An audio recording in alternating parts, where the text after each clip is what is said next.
Pero mucho más lejos, Philip Mock, un pasajero de primera clase, describe que mientras vio hundirse al Titanic desde su bote, vio una columna de humo negro alzarse en el aire. Después se allanó como si fuera el sombrero de una seta. Lo que Philip Mock describió es la forma en que el humo que despidió el barco condenado se detuvo al llegar a una capa de aire mucho más caliente.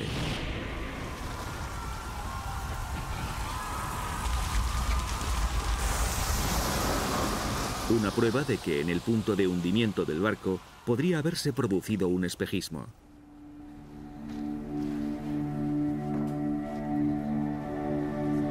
En el archivo marítimo de Exeter, Tim descubre que la terrible amenaza que se cernía sobre el Titanic fue aún más grave por la acción de otra fuerza oculta de la naturaleza.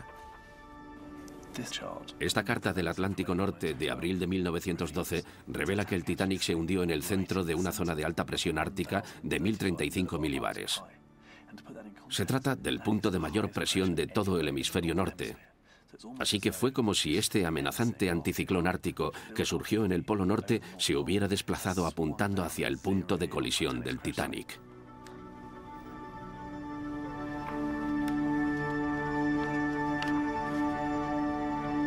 Esta olla a presión sobre el Titanic empeoró todas las circunstancias de aquella noche. Los testigos presenciaron sus efectos materializados en el mar en calma y las estrellas parpadeantes. Pero hasta ahora nadie había entendido el significado del fenómeno.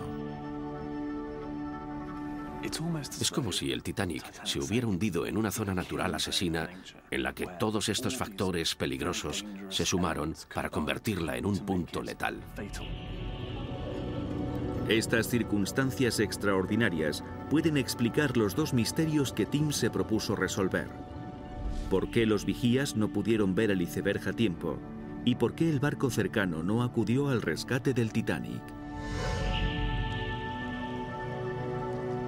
El Titanic ya no aparece como la víctima de la incompetencia humana. Si existió un villano, fue la propia madre naturaleza.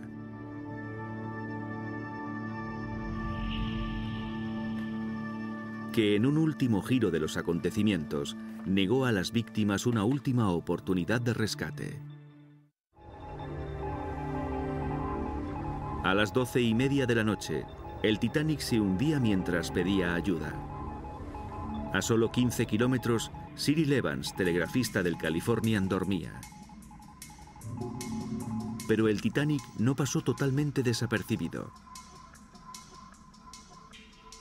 El grumete James Gibson estaba de servicio. Estaba de guardia en la cubierta 12. A eso de las 12:15 fui al puente y vi que el barco se había detenido y que estaba rodeado por un campo de hielo. Mientras el segundo oficial y yo tomábamos un café, pocos minutos después le pregunté si había algún barco cerca. Me dijo que uno a estribor. Miré y vi una luz blanca parpadeante. Pensé que era una llamada en código Morse.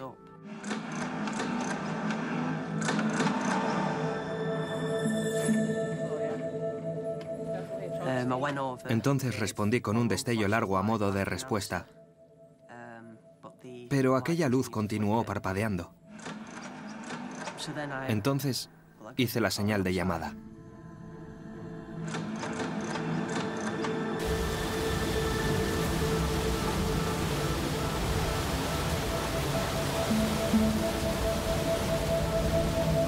En el Titanic aún había esperanza. Joseph Boxhall, el cuarto oficial, estaba manejando la lámpara Morse. Su objetivo eran las misteriosas luces de un barco cercano. El capitán Smith estaba a mi lado y ambos llegamos a la conclusión de que el barco estaba lo bastante cerca como para que recibiera las señales de la lámpara Morse.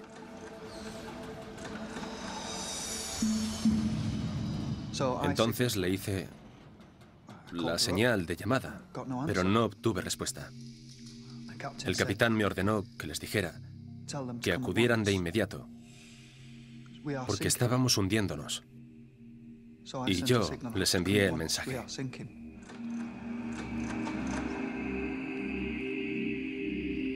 En ese momento, Vauxhall se había puesto los prismáticos para descifrar las señales del Californian, donde Gibson también intentaba leer el mensaje de las luces del Titanic.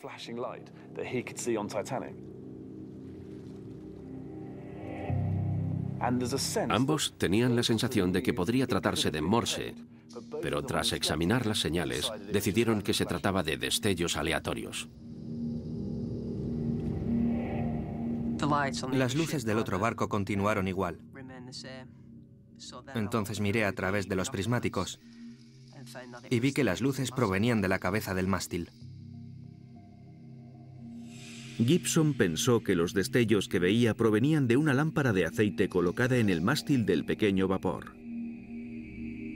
No emitía las rayas y puntos del código Morse, sino destellos al azar. En el Titanic, Vauxhall estaba igualmente confuso. Por fin, aquella luz parpadeante sobre el mástil del barco que estaba frente al Californian desapareció. El Titanic se había hundido.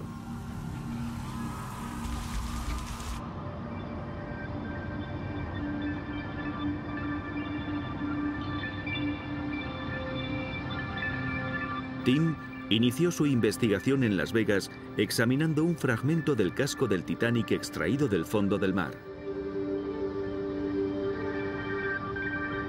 Y es también en Las Vegas donde se halla la última pieza del puzzle.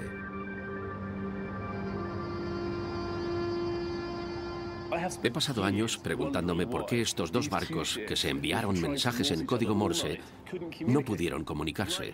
Aquí y ahora está la respuesta.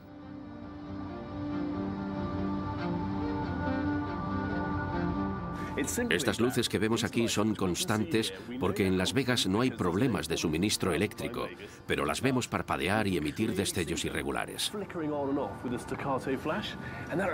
Esto me recuerda lo que Beasley decía, que aquella noche las luces parecían haber cobrado vida y ser capaces de hablar. Igual que estas luces, que parecen estar vivas y hablando.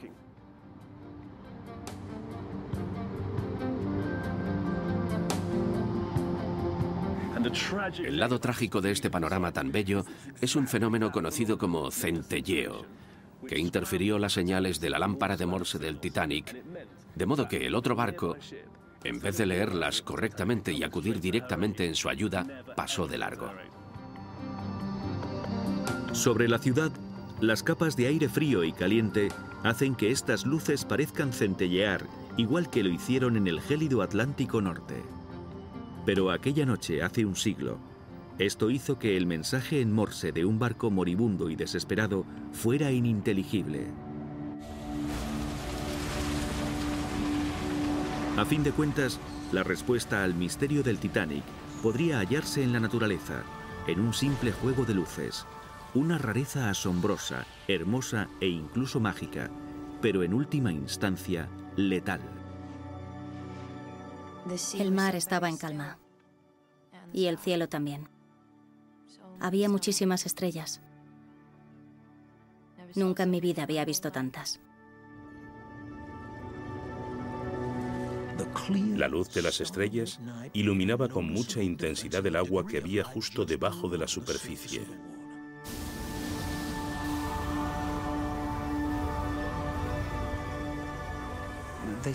Parecía estar tan cerca, y su luz era la más intensa que había visto en mi vida. Se me antoja que las estrellas, al contemplar a aquel hermoso barco en apuros, se despertaron y con toda su energía comenzaron a enviarse mensajes a través de la bóveda, en los que contaban y advertían de la calamidad que se producía en el mundo de abajo.